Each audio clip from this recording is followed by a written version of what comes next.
chapter 9.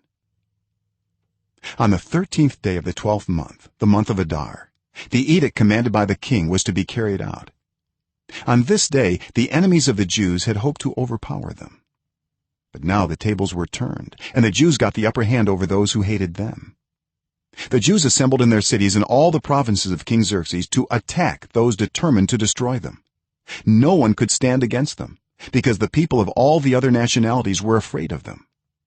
And all the nobles of the provinces, the satraps, the governors, and the king's administrators helped the Jews, because fear of Mordecai had seized them. Mordecai was prominent in the palace. His reputation spread throughout the provinces, and he became more and more powerful. The Jews struck down all their enemies with the sword, killing and destroying them, and they did what they pleased to those who hated them. In the citadel of Susa, the Jews killed and destroyed 500 men.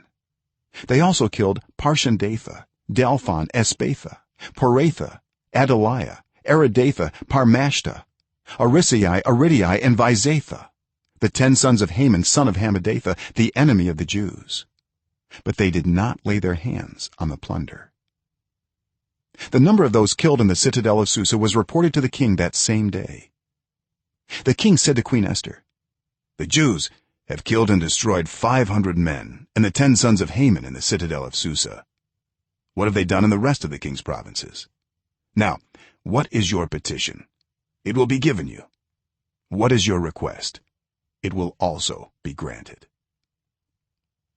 "If it pleases the king," Esther answered, "give the Jews in Susa permission to carry out this day's edict tomorrow also, and let Haman's 10 sons be impaled on poles." So the king commanded that this be done. An edict was issued in Susa, and they impaled the 10 sons of Haman. The Jews in Susa came together on the 14th day of the month of Adar, and they put to death in Susa 300 men, but they did not lay their hands on the plunder. Meanwhile, the remainder of the Jews who were in the king's provinces also assembled to protect themselves and get relief from their enemies.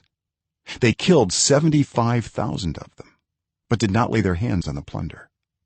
This happened on the 13th day of the month of Adar, and on the 14th they rested and made it a day of feasting and joy. The Jews in Susa, however, had assembled on the 13th and 14th, and then on the 15th they rested and made it a day of feasting and joy. That is why rural Jews, those living in villages, observe the 14th of the month of Adar as a day of joy and feasting, a day for giving presents to each other.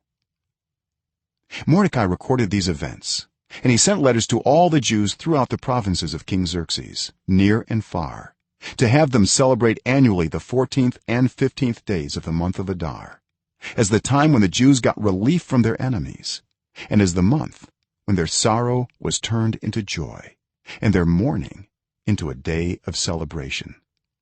He wrote them to observe the days as days of feasting and joy, and giving presents of food to one another and gifts to the poor. So the Jews agreed to continue the celebration they had begun, doing what Mordecai had written to them. For Haman son of Hammedatha the Agagite, the enemy of all the Jews, had plotted against the Jews to destroy them, and had cast the pur, that is, the lot, for their ruin and destruction. But when the plot came to the king's attention, he issued written orders that the evil scheme Haman had devised against the Jews should come back onto his own head, and that he and his sons should be impaled on poles. Therefore these days were called Purim, from the word pur. Because of everything written in this letter, and because of what they had seen and what had happened to them, the Jews took it on themselves to establish the custom that they and their descendants and all who joined them should without fail observe these 2 days every year in the way prescribed and at the time appointed. These days should be remembered and observed in every generation, by every family, and in every province, and in every city. And these days of Purim should never fail to be celebrated by the Jews, nor should the memory of these days die out among their descendants. So Queen Esther, daughter of Abihail, along with Mordecai the Jew, wrote with full authority to confirm this second letter concerning Purim. And Mordecai sent letters to all the Jews in the 127 provinces of Xerxes' kingdom, words of goodwill and assurance, to establish these days of Purim at their designated times, as Mordecai the Jew and Queen Esther had decreed for them, and as they had established for themselves and their descendants in regard to their times of fasting and lamentation. Esther's decree confirmed these regulations about Purim, and it was written down in the records.